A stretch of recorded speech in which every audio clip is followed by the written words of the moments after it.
Hello, this is Cajun historian, comedian, survivor, 7th generation Beausoleil Broussard grandson, great grandson. And I don't know how many people are aware of the true Cajun story, but the more I research and study it, the more I understand that it's a just imagine for a second this community of people. Okay, so it starts out where they take the best. They get almost like a special forces type unit of volunteers, of the best athletes and trappers and hunters and builders, self-starters, basically, is what the best way to put it, the way I look at it. They built an entire city within 15 years in the 1600s, and by the time they get to Beausoleil Broussard, they discover France. These guys, they explorers, and they're doing their job, serving their part. They build a community, blend in, mix with the Micmac Indians. You know, a lot of the women, I would assume it'd be a step up to be with, at the time, a Cajun. Can you imagine? So, all right, so we go from that point of the original founders of this piece of land, which is why in 2003 they now made us officially our own nation. So technically we are due to all country rights with that as well being myself being a veteran. So you're in this, like me, like you and I right now, just at our own homes, and all of a sudden, you know, you're playing out in the yard. If you're a kid, you're whatever you're doing, mowing your grass. I mean, back then it was obviously they didn't have transportation the way we have it. It wasn't set up quite right, but it doesn't matter. I mean, they took a people. They came in, the British did, and attacked and just moved us out of our, just took over our houses, you know. Now, it was in much smaller numbers than if you go into the average city of today in the United States. However, you know, the bottom line is they're living every day, never even thinking of this could ever happen. And it does. And in the worst way, because for another few generations, you have suffering, generational suffering. And I've had a dream all my life, and I finally pinned it to where I understand it from, and it has to be deep within my DNA. That it was a repetitive dream of our house burning, on us being attacked. I saw water, like a riverway with a beautiful bridge, but every time, about 3 to 4 times in my life, over the years, I've had that dream. And I didn't know if it was a warning for the future or what, but at some point, listening to the Cajun story, I really, that dream resonated, and it was almost like a deja vu point, you know. So everybody's doing their own thing, minding their own business, you know, building their community. Everything's great, and then bam, you get these redcoats come in with, you know, and they just start, you know, raping women and kids, and just horrible, man. Just barbaric, you know, and it's that barbarianism is still in every single person's DNA at some point. It's just something that you can't get rid of.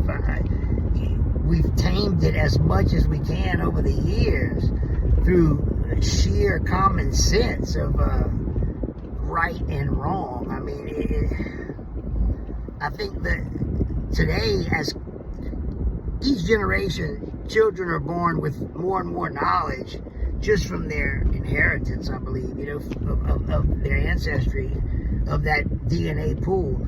And so when we inherit and start with that DNA, it has to be the same, I would think, as somewhere in that DNA, wherever Beausoleil Broussard put his notch in that DNA or whatever, however it works,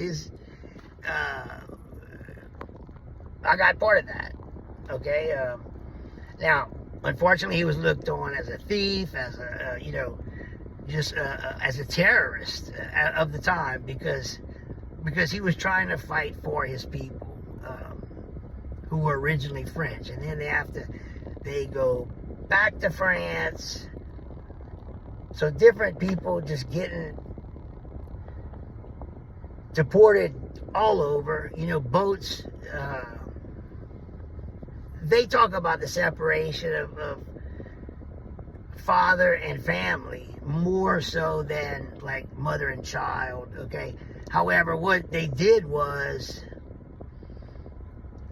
okay, so once when the French come to give aid to the Cajuns, and they're wrong, like it's too late, you know, they by that time we done got, so the British in charge, then they get our men to go back and fight against our own country. How? I mean, wow. So what happened? Well, Beausoleil said, fuck that, I ain't doing, no, this ain't gonna happen. And man, you know, my grandfather had that same passion of, you know, he was a World War II veteran, and as I follow my lineage to the exact son of to Beausoleil, all the way up to King Philip the Second. He was known as King Philip the Bold of France in 1204. Now it's from him that my nobility stands, you know. So man, it's just amazing. You go all these years and living life regular, and then all of a sudden, because they're Catholics or whatever. But I guess now the way that's I would hope the way it happens, I mean, because it's inevitable that some bullshit's gonna happen, you know, at some point on this earth to fuck up everything, civilization. And it's just a function of life, I think. And depending on what generation we pop up in, number one, I believe you carry all the knowledge, pain, emotion that you could muster up. And what unlocks, I think, where the PTSD form comes in, is that related scariest moment in someone's life that's stuck in the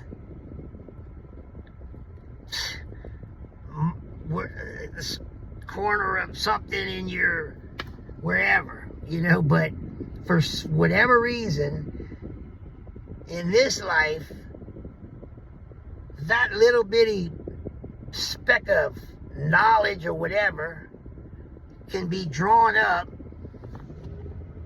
through making sense of the present fear that brings you to that point. All right, I know that's deep, but it's possible. So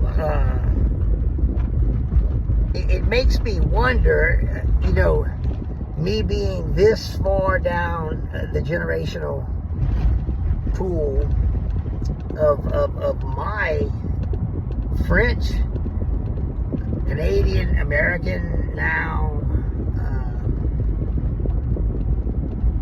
being that I've ended up. This is okay. So when you take it down from King Philip down to his daughter, who was the first Broussard, as we know, that we can find in history in 1204. She was the daughter of Prince Philip, and I don't know if she got. I haven't figured out if she got possibly, I don't know, emancipated from the family or something, and then she picked up with the stonemasoner. But from what I gather, back in this time period, the stonemasoners, like the really good ones, were like looked upon as like engineers, and they weren't just construction workers. They were stonemason, and it was just a critical, difficult job that needed some intelligence to be able to design and develop certain ways of cutting it and everything, and then laying it, and what makes it stick, what cement mixtures. I mean, you can about imagine. So even though my lineage left nobility at that point, I obviously still have some DNA from being a king. Saying that, it was through this one daughter, to the king himself. But I wonder, in the big scheme of things, how that all works. I feel like generation by generation, we're all, as a world, we're becoming super civilized and more civilized in areas, and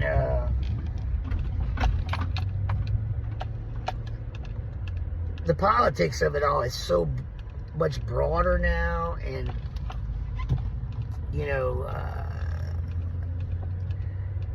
there's so many layers today that they didn't have back in the day. We have like organizations that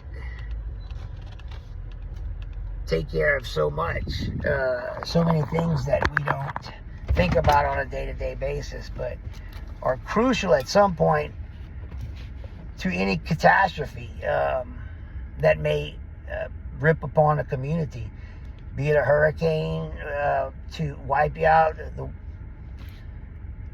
It could easily, some crazy something can easily happen, and that'd be the end of someone's day, forcing them to uproot and get civilized somewhere else, move somewhere else.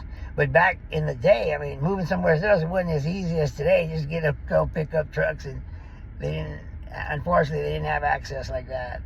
It was a much more difficult situation. So I just want to share a little story about how difficult it is. I mean, how appreciative I am today of if I just think of what I have access today compared to my first grandparent that passed away in 1977, a lot has changed. A lot has, things we'd have never imagined back then. So, what can't we imagine going forward?